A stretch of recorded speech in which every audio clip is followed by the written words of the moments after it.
Hello, hello.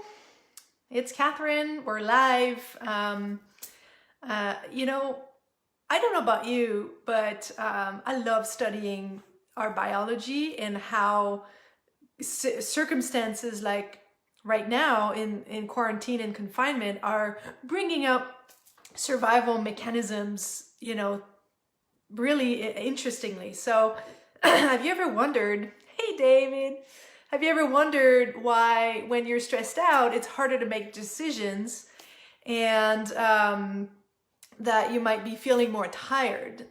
So, I just like to bring to your attention what these things are, what's happening in your body when that happens, so that when you have an understanding of the biology of things and how you can transform that, it becomes a lot easier to not succumb to stress and fears. Hello, André. Hello, Lionel.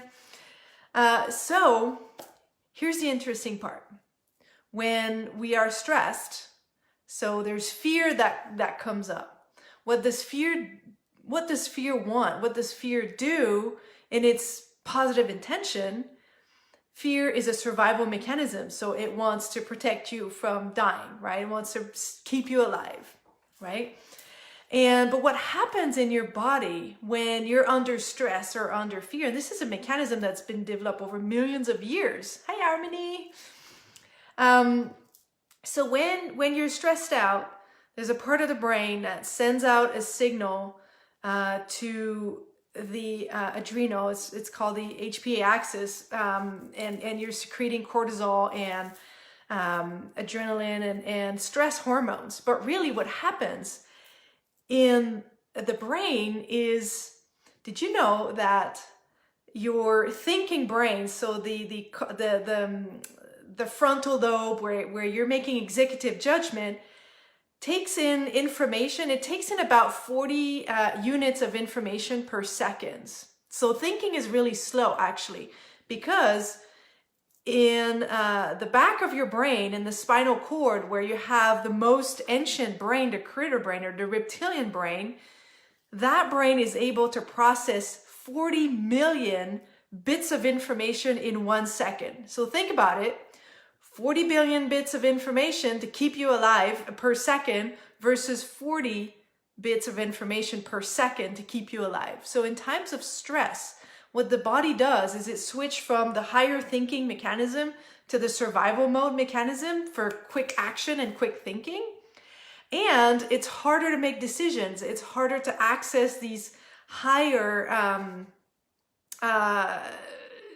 functions of cognition, of memory and judgment and executive function. So in a way, I like to say that when we're stressed, we're a little bit more dumb. And actually, that's not me who says that. It's Bruce Lipton. I just love his book. Same thing for the immune system. So what happens is the immune system, which is fighting bacteria, viruses, fungi,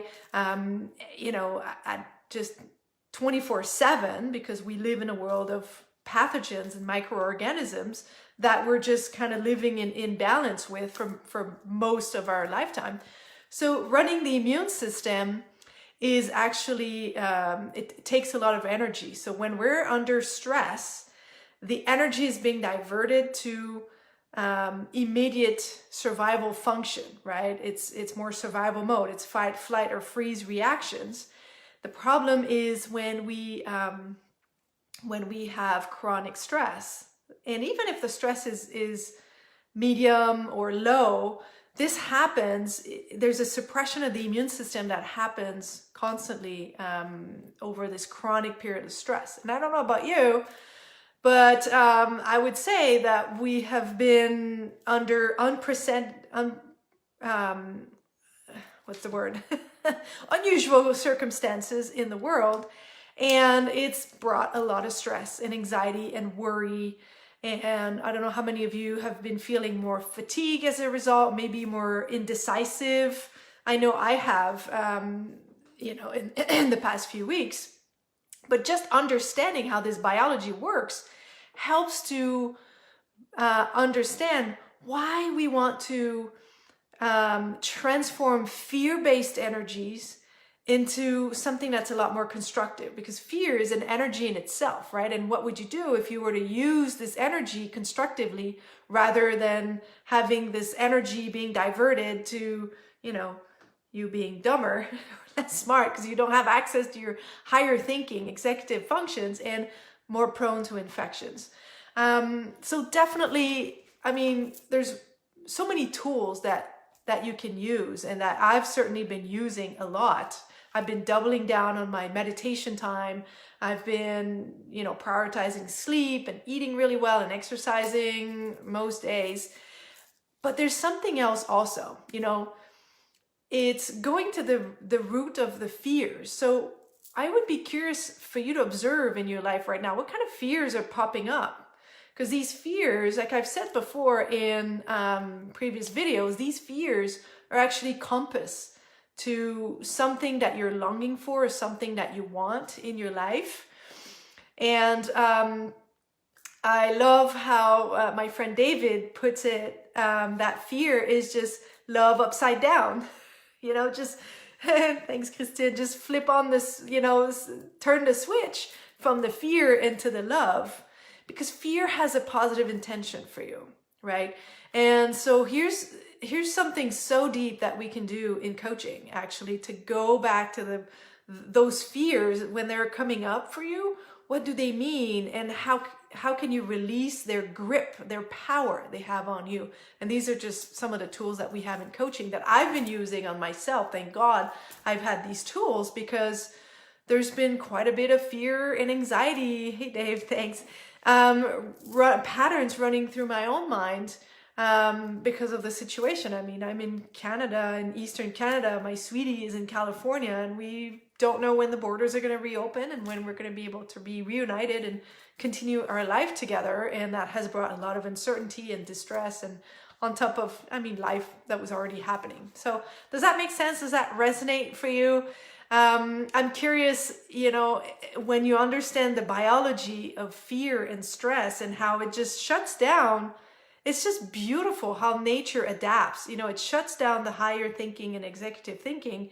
It makes your decision making harder. So I would invite you, you know, if you don't already have a meditation practice, do meditate. Breathing, coming back to the breathing, taking some deep breaths, just reset the whole nervous system.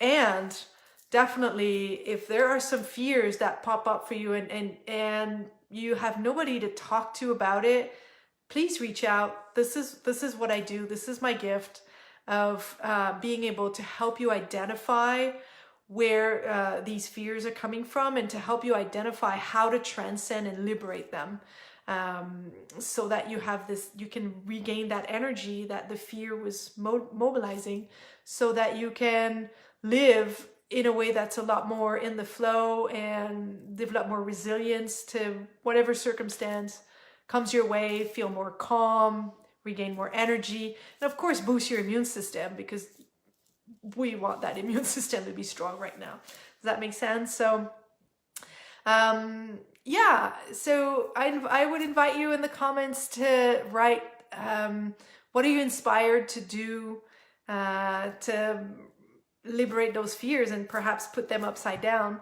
And if that resonates for you, why our biology is wired this way, that would make us less smart and more prone to infection. So anyways, this was my little thought for tonight, and I hope it serves you to just become even more aware of what's going on in your body, in your mind.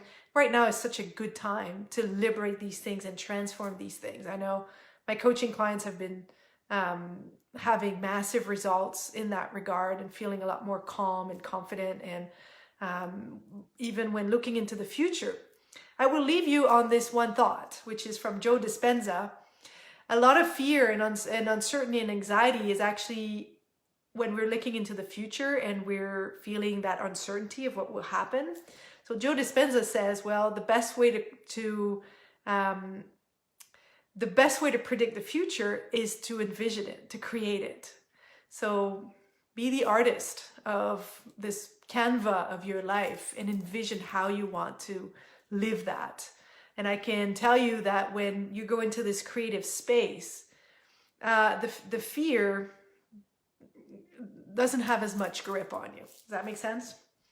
All right, you guys, love you all. Sending so much love, so much health, safety, hope. Let's stay hopeful, and let's bring our the stress down so we can regain our global intelligence on a moment-to-moment basis. All right. Love you all. Thanks for being here.